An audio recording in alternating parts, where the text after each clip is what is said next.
Discovery IAS के YouTube platform पे आपका स्वागत है।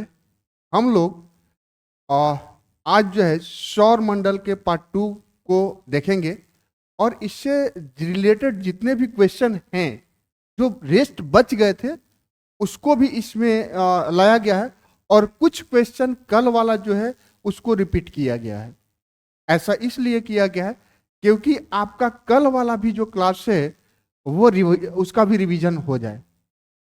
तो ये वीडियो जो है अगर आपको अच्छा लगे तो इस चैनल को लाइक करिए और सब्सक्राइब करिए, शेयर करिए, ठीक है। कंटेंट देखिए, कंटेंट आपको कैसा लग रहा है इस पे भी हमें कमेंट में बताइएगा, क्योंकि ये जो हम लोग लेके आ रहे हैं सीरीज, ये आपका जितने भी तमाम तरह के यूपीएससी के क्वेश्चन हैं और यूपीएससी के साथ साथ यूपीएससी द्वारा कंडक्ट कराए गए जितने भी एग्जामिनेशन है, जैसे सीडीएस हो गया, सीएपीएफ हो गया, एनडीए हो गया, फिर अदर स्टेट के पीसीएस हो गए और आपको एसएससी हो गया, रेलवे हो गई, तो इस जितने क्वेश्चन हैं उस सब का कंपाइलेशन सार आपके पास ये आता है। दूसरी चीज है, इसमें जो संभावित क्वेश्चन हो सकते हैं उसको भी इंक्लूड किया गया है। तो हम लोग चलते हैं अब टाइम को, अब चलते हैं हम लोग अगले क्वेश्चन पे हम लोग आते हैं, ठीक है। ज्यादा हम लोग इस पे क्वेश्चन पे ही चर्चा करेंगे ज्यादा से ज्यादा। तो आते हैं, देखिएगा क्वेश्चन हमारा फर्स्ट है, निम्नलिखित युग्मों में से कौन सा युग्म सही सुमेलित नहीं है। तो कल हमने देखा था सौर मंडल का सबसे बड़ा ग्रह बृहस्पति है और ग्रहों का क्रम अगर देखें तो यहां से 4-5 तरह से क्वेश्चन बनते हैं सौर मंडल से। देखिएगा तो एक तो सूर्य से दूरी के हिसाब से ग्रहों का क्रम, दूसरा आकार के हिसाब से ग्रहों का क्रम, तीसरा आपको देखते हैं तो ये जो घूर्णन और परिक्रमण है जिसे हम रिवोल्यूशन कहते हैं, तो रिवोल्यूशन के अकॉर्डिंग ग्रहों का क्रम।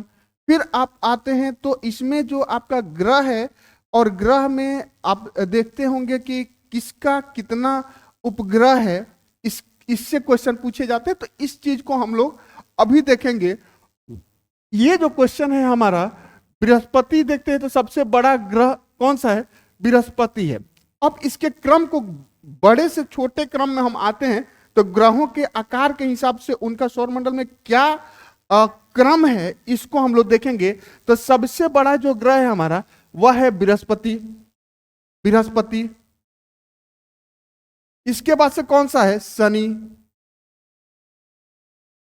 इसके बाद से कौन सा है आपका यूरेनस। इसके बाद से आपका हो गया नेपच्यून। नेपच्यून, इसके बाद से हमारी पृथ्वी। पृथ्वी के बाद से कौन सा हो गया हमारा शुक्र। शुक्र के बाद से कौन सा हो गया मंगल, और मंगल के बाद से कौन सा हो गया बुध।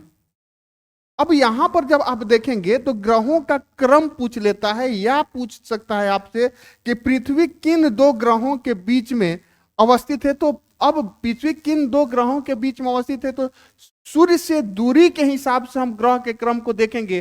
तो सूर्य से दूरी के हिसाब से ग्रहों का क्रम हम देख रहे हैं।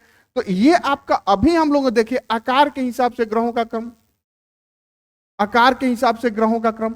अब सूर्य से दूरी के हिसाब से ग्रहों का क्रम हम देख लेते हैं एक बार यहीं पे, ठीक है। अब देखिए दूरी के हिसाब से ग्रहों का क्रम देखें तो ये हमारे सूर्य भगवान हैं और इनके दूरी के हिसाब से तो ऐसे होना चाहिए, लेकिन हम आते हैं तो सूर्य से दूरी के हिसाब से ग्रहों का क्रम देखते हैं। सबसे निकट का ग्रह कौन सा है, बुध। इसके बाद से कौन सा ग्रह हो गया, शुक्र। इसके बाद से हमारा पृथ्वी, इसके बाद से मंगल, फिर बृहस्पति, फिर आते हैं शनि, फिर आप आते हैं यूरेनस और तब आते हैं नेपच्यून। नेपच्यून, तो ये आपका जो है दूरी के हिसाब से, सूर्य के से बढ़ते दूरी के हिसाब से ग्रहों का क्रम हम लोग देख रहे हैं। अब यहां पर हम देखते हैं तो यहां पर क्या है, युग्म में अगर हम लोग देख रहे हैं तो सौर मंडल का सबसे बड़ा ग्रह कौन सा है, बृहस्पति, सही है।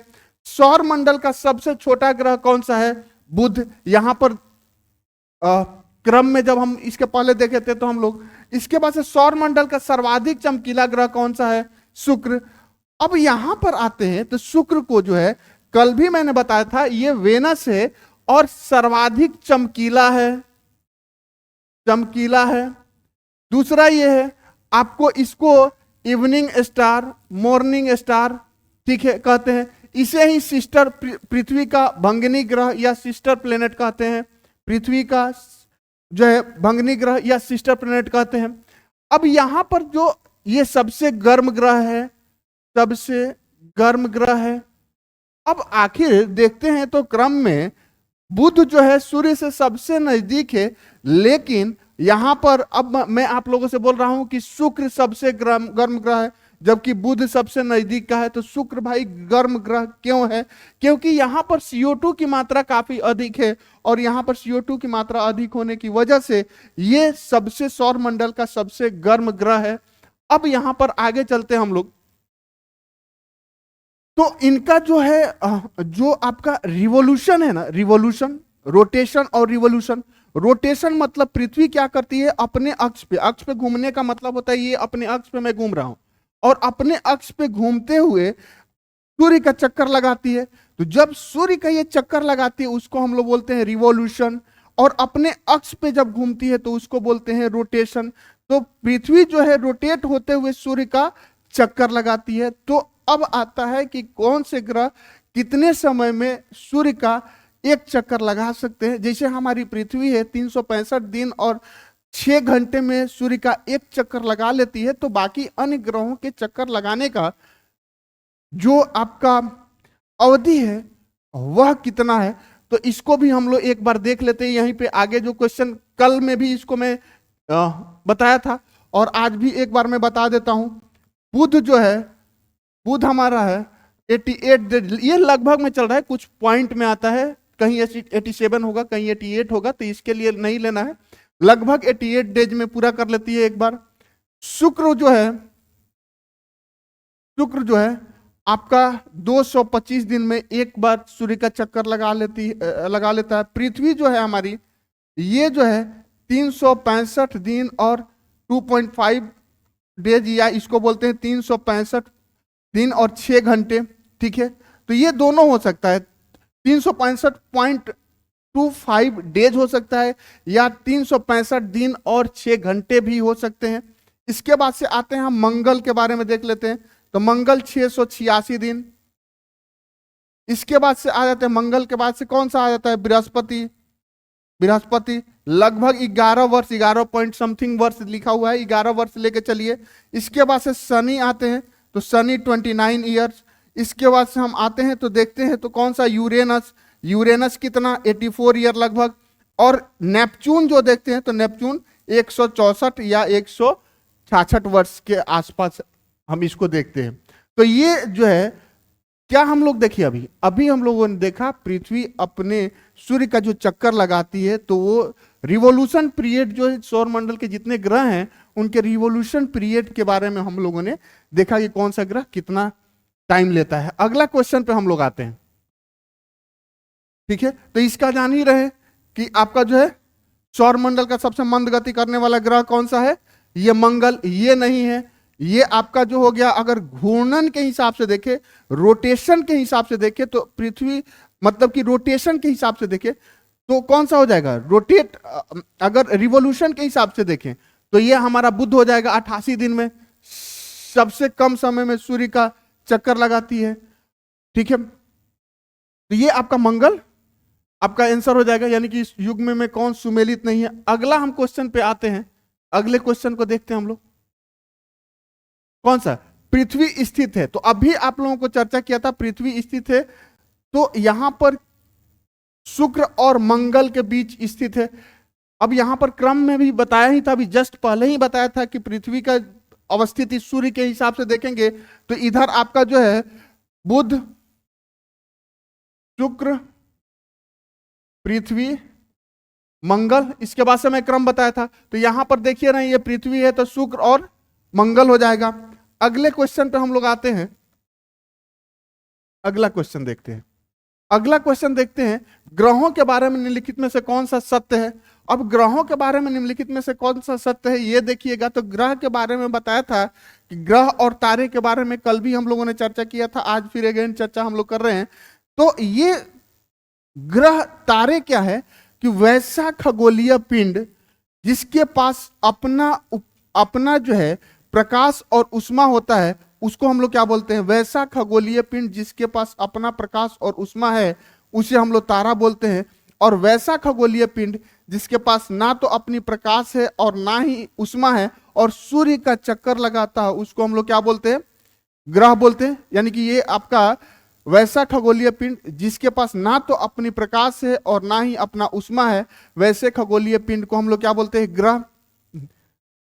अगला हम आते हैं, तो यहां पर देखिएगा, तो ग्रह के बारे में हम देखें तो ये प्रकाशहीन होते हैं किंतु चमकते नहीं है। तो ये सूर्य से प्रकाश लेते हैं, सूर्य से प्रकाश लेकर के ये प्रकाशवान होते हैं। तो ऐसा नहीं है कि ये प्रकाशहीन है, ठीक है। अप्रकाशमान होते हुए भी ये क्या होता है, चमकते हैं, क्योंकि सूर्य का प्रकाश जो है, सूर्य से प्रकाश और उष्मा लेते हैं। तो ये अप्रकाशमान होते हुए भी क्या करते हैं, चमकते हैं। अगले क्वेश्चन पे हम आते हैं।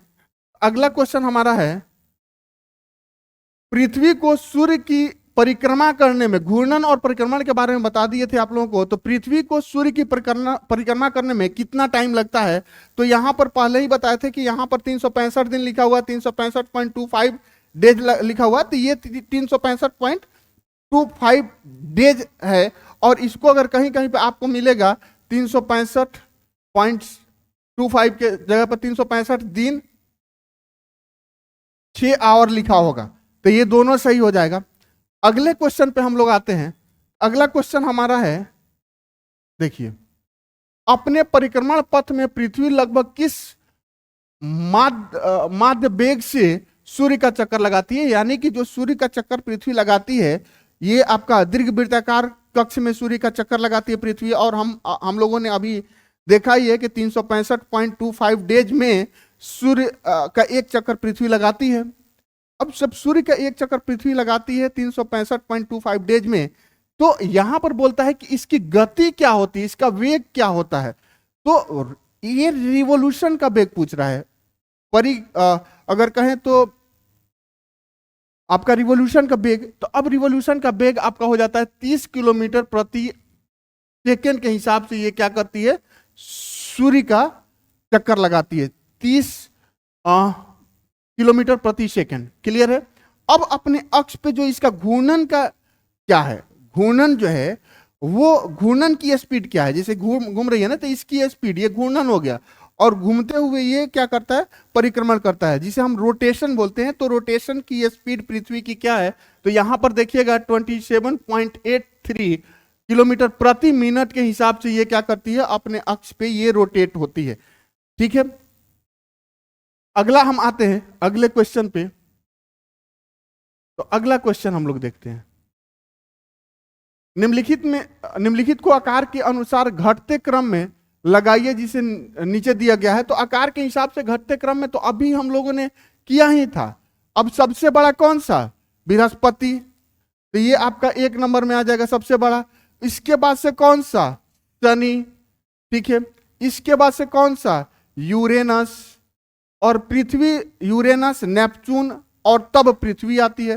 तो आपका एक पहले हो जाएगा, आपका एक, फिर आपका हो जाएगा आकार के हिसाब से घटते क्रम में, तो पहले बृहस्पति हो जाएगा, फिर शनि हो जाएगा, फिर आपका वरुण हो जाएगा, और तब पृथ्वी हो जाएगा। तो यहां पर आंसर आपका क्या होगा, ये आपका आंसर हो जाएगा। दिख रहा है ना, पहले बृहस्पति, ठीक है, तो बृहस्पति सबसे बड़ा, इसके बाद से वरुण, ठीक है, बृहस्पति 1 हो जाएगा, फिर आपका 4 हो जाएगा, फिर आपका 2 हो जाएगा, फिर आपका 3 हो जाएगा। तो यहां पर कौन सा है, 14, 23, ये आपका 14, 23 आपका आंसर हो गया। 1, 4, 2, 3 ये आपका आंसर हो जाएगा। कौन सा सबसे, अब ग्रहों के क्रम को देखे आकार के हिसाब से, तो बृहस्पति है, फिर शनि है, फिर यूरेनस है, फिर नेपच्यून है, इसके बाद से हम आ जाते हैं पृथ्वी है, पृथ्वी के बाद से शुक्र है, फिर मंगल है, और फिर बुध है। तो आकार के हिसाब से देखेंगे तो सबसे छोटा ग्रह कौन सा हो गया, बुध हो गया, और सबसे बड़ा ग्रह कौन सा हो गया, हमारा बृहस्पति हो गया। अगर हम आते हैं यहां पे, बुध और शुक्र दो ऐसे ग्रह हैं जिनके अपने कोई उपग्रह नहीं है।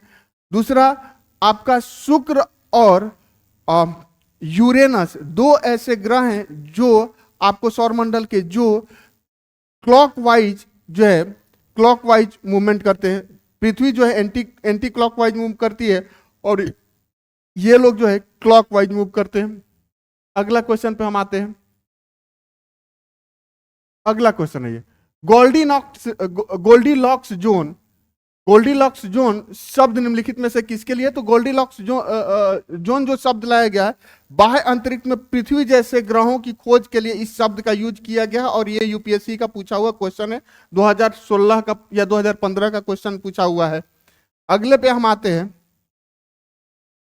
अगला हमारा जो क्वेश्चन है, अब कहता है कि सूर्य और पृथ्वी के बीच की औसत दूरी, सूर्य और पृथ्वी के बीच की औसत दूरी कितनी है?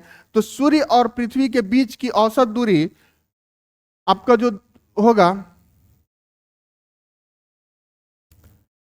ये 49 इंटू 10⁶ किलोमीटर, या हम कहें तो आपको ये आपको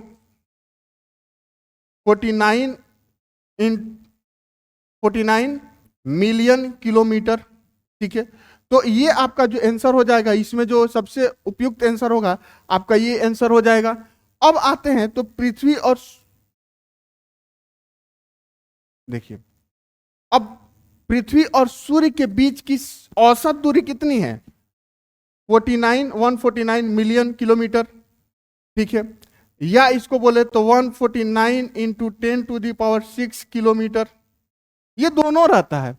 अब आते हैं, ये औसत दूरी है पृथ्वी और सूर्य के बीच में। कल हम लोगों ने देखा था कि पृथ्वी और सूर्य के बीच में जो सबसे कम दूरी किस दिन को होता है, जैसे कि पृथ्वी सूर्य का जो चक्कर लगाती है, एक दीर्घवृत्ताकार कक्ष में चक्कर लगाती है ऐसे। तो इसमें क्या है कि पृथ्वी और सूर्य के बीच की अगर दूरी हम देखें तो दूरी तो 3 जनवरी को जो है पृथ्वी और सूर्य के बीच की दूरी सबसे कम होती है, और 4 जुलाई को जो है पृथ्वी और सूर्य के बीच की दूरी सबसे अधिक होती है।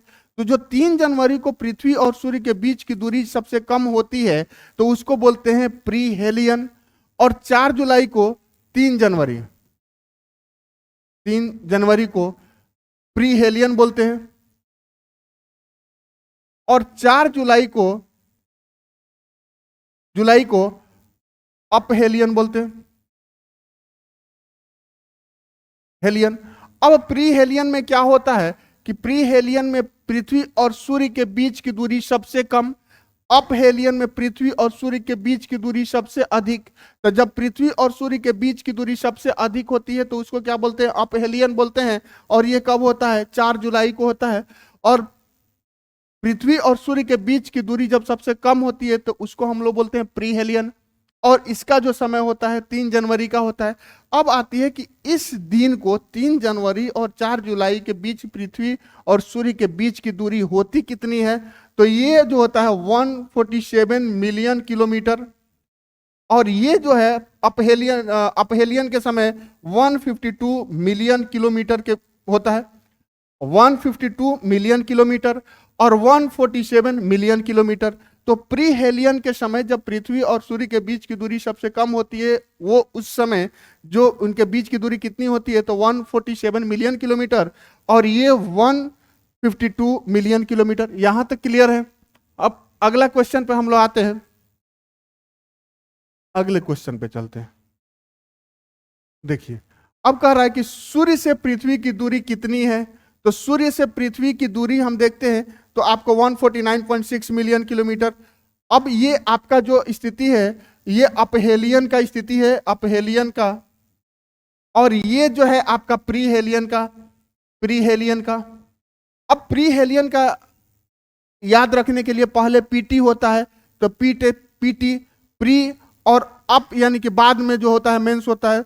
तो अपहेलियन से इस तरह से आप याद कर सकते हैं।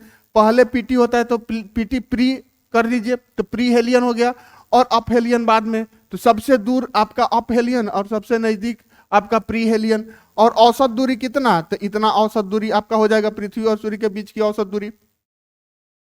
ठीक है, अगले क्वेश्चन पे हम आते हैं। अगला क्वेश्चन हम देखते हैं, पृथ्वी सूर्य से निकटतम दूरी पर होती है कितना, कब होती है, तो सबसे निकटतम दूरी पर 3 जनवरी को होती है, और 3 जनवरी को हम लोग क्या बोलते हैं, प्री हेलियन बोलते हैं। ठीक है, यहां तक हम लोग देख लिए। प्री हेलियन में पृथ्वी और सूर्य के बीच की दूरी कितनी होती है ये पता चल गया प्री हेलियन में, और पृथ्वी और सूर्य के बीच की दूरी हमें पता चल गया प्री हेलियन में। अप हेलियन में 4 जुलाई को पृथ्वी और सूर्य के बीच की दूरी कितनी होती है ये भी हम लोग देख लिए हैं। औसत दूरी कितनी होती है ये भी देख लिए हैं। तो अगर यहां पर देखें तो आपको जो है 147 मिलियन किलोमीटर, यहां पर 152 मिलियन किलोमीटर, और एवरेज जो है 149.6 मिलियन किलोमीटर। ठीक है, अगले क्वेश्चन पर हम लोग चलते हैं। अगला क्वेश्चन, सूर्य ग्रहण कब होता है, तो सूर्य ग्रहण मतलब कि वैसी स्थिति जब सूर्य और पृथ्वी के बीच में चंद्रमा आ जाती है, तो उसे, वैसी स्थिति को हम सूर्य ग्रहण कहते हैं। जब सूर्य, और ये हमारा सूर्य है, देखिए ये हमारी पृथ्वी है, और ये हमारा, ये चंद्रमा है, यानी कि चंद्रमा पृथ्वी का चक्कर लगाती है ना, चंद्रमा पृथ्वी का चक्कर लगाते, तो ये जब पृथ्वी का चक्कर लगाते लगाते ये यहां पर आ जाए, तो सूर्य और चंद्रमा के बीच में क्या होता है, सूर्य और पृथ्वी के बीच में क्या होता है, चंद्रमा आ जाते हैं। तो चंद्रमा जब आ जाते हैं तो ऐसी स्थिति को हम लोग क्या बोलते हैं, सूर्य का जो है रोशनी पृथ्वी पर नहीं पड़ पाता है, ऐसी स्थिति को हम लोग क्या बोलते हैं, सूर्य ग्रहण। अब ये क्या हो गया, सूर्य जब चंद्रमा और पृथ्वी के बीच में आ जाए गलत हो जाएगा, पृथ्वी जब सूर्य और चंद्रमा के बीच में आ जाए तब गलत हो जाएगा, तब ये चंद्र ग्रहण हो जाएगा, चंद्र ग्रहण की स्थिति हो जाएगी। चंद्रमा जब सूर्य और पृथ्वी के बीच में आ जाए, अब जब चंद्रमा सूर्य और पृथ्वी के बीच में आ जाए तो ये क्या होता है, सूर्य ग्रहण। लेकिन जब पृथ्वी जो है सूर्य और चंद्रमा के बीच में आ जाए तो इसको बोलते हैं हम लोग चंद्र ग्रहण बोलते हैं। देखिए अब 2 स्थिति होता है, यहां पर देखिए ये सूर्य महाराज हैं, और ये हमारी पृथ्वी है, और ये इसके कक्ष में ये चंदा मामा है, पृथ्वी का चक्कर लगा रहे हैं। अब पृथ्वी का चक्कर लगा रहे हैं तो ऐसी स्थिति में ये हो गया मून, ये हो गए अर्थ, और ये सन। तो इस स्थिति को जब सूर्य और पृथ्वी के बीच में चंद्रमा आ जाए तो इसको बोलते हैं, सूर्य का जो है प्रकाश पृथ्वी पर नहीं पड़ता है तो इसको बोलते हैं हम लोग क्या, सूर्य ग्रहण, सूर्य ग्रहण। और इसका उल्टा कर दिया जाए, अब यहां पर आता है सूर्य, और ये हमारी पृथ्वी और चंद्रमा यहां पर, तो इस सूर्य और सन और मून के बीच में क्या होता है, अर्थ आ गया, तो इसको हम लोग क्या बोलते हैं, चंद्र ग्रहण बोलते हैं। अगला हम क्वेश्चन पे चलते हैं, अगले क्वेश्चन पे चलते हैं। अब क्वेश्चन देखिएगा, तो शुक्र ग्रह पर मानव जीवन का होना अत्यधिक असंभव है, सही है, क्योंकि ये काफी गर्म है। वेनस, मैं वेनस के बारे में कई बार बताया अभी कि वेनस जो है, शुक्र जो है, इसका अपना कोई उपग्रह नहीं होता है, इसके साथ साथ बुध का भी अपना कोई उपग्रह नहीं है। दूसरा फैक्ट यहां पर यह है कि शुक्र, वेनस यानी कि शुक्र, और यूरेनस यानी कि अरुण, ये ऐसे 2 ग्रह हैं जो क्लॉकवाइज मूवमेंट करते हैं, पृथ्वी एंटी क्लॉकवाइज घूमती है। तो यहां पर तीसरा कि शुक्र को जो है evening star, morning star, sister planet बोलते हैं। अब सिस्टर प्लेनेट इसलिए बोलते हैं कि शुक्र का जो घनत्व है, जो व्यास है, ये भी पृथ्वी के घनत्व और व्यास के लगभग समान है, इसलिए हम बोलते हैं। तीसरी चीजें अगला आता है कि शुक्र सबसे चमकीला ग्रह है। अब मेन फैक्ट पे आते हैं कि शुक्र सबसे गर्म ग्रह है, और गर्म ग्रह क्यों है, क्योंकि यहाँ पर कार्बन डाइऑक्साइड अधिक मात्रा में पाई जाती है। अब कार्बन डाइऑक्साइड जब सबसे अधिक गर्म ग्रह है, सौरमंडल का सर्वाधिक गर्म ग्रह, और दूसरा इस पर जो है अगर देखिए तो कार्बन डाइऑक्साइड की मात्रा अधिक है। तो अब कार्बन डाइऑक्साइड की मात्रा अधिक होगी, गर्म होगा, तो क्या यहाँ पर जीवन संभव होगा? तो संभव नहीं है। और यहाँ पर लिख रहा है असंभव है, जीवन असंभव है। तो यहाँ पर जो है ये क्या हो गया, फैक्ट ये आपका सही हो गया, कथन सही हो गया। अब शुक्र के वायुमंडल में कार्बन डाइऑक्साइड अधिक मात्रा में पाई जाती है, जिसके कारण क्या है, शुक्र पर जीवन असंभव है। तो ये आपका कथन जो है, आपका कथन और कारण जो देखते हैं, कथन को कारण पुष्ट करता है, तो इसका ऑप्शन हो जाएगा आपका ये। अगला हम चलते हैं, अब आते हैं पृथ्वी का जुड़वा बहन किसे कहा जाता है। कई बार हम अभी बताए कि पृथ्वी का जुड़वा बहन किसे कहा जाता है, शुक्र को कहा जाता है। अब शुक्र को इवनिंग स्टार, मॉर्निंग स्टार,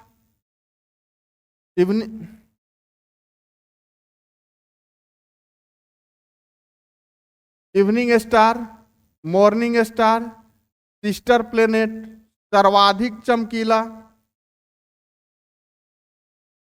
चमकीला, फिर है सर्वाधिक गर्म, आपको इसका जो है रोटेशन पीरियड जो इसका रिवॉल्यूशन पीरियड जो है 225 दिन, इसका रोटेशन पीरियड है 243 डेज। अब सौर मंडल का एकमात्र ग्रह है जिसका रोटेशन पीरियड जो है रिवॉल्यूशन पीरियड से अधिक है, ये आपका शुक्र। तो इतने फैक्ट आपको है, कार्बन डाइऑक्साइड की मात्रा अधिक होती है यहां पर। क्लियर है? आगे चले, अगला हम चलते हैं। अब कहता है सूर्य का आकार पृथ्वी के आकार का कितना गुना बड़ा है, तो इसमें कुछ ज्यादा जानना ही नहीं है, 109 गुना बड़ा है ये। अब सूर्य और पृथ्वी के बीच की दूरी हम देखते हैं तो तीन औसत दूरी 149.6 मिलियन किलोमीटर लगभग, ये 147 मिलियन किलोमीटर, ये इसको प्रीहेलियन आपका जो है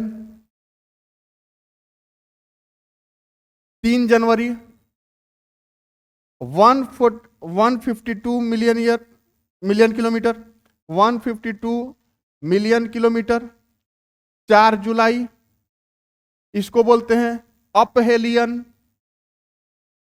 इसको बोलते हैं प्रीहेलियन।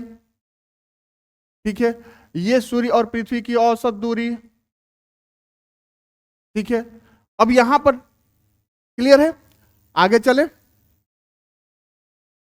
अगला क्वेश्चन पे हम लोग आते हैं।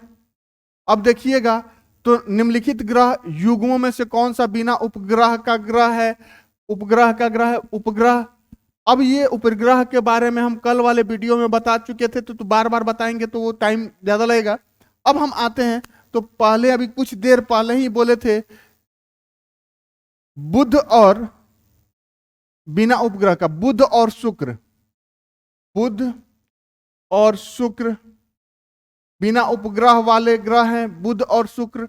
तो यहां पर देखिएगा शुक्र तो दे दिया, मंगल के पास उपग्रह है, बुध और मंगल ये भी नहीं होगा, पृथ्वी और बृहस्पति ये भी नहीं होगा, बुध और बृहस्पति ये भी नहीं होगा, इसमें से कोई नहीं होगा।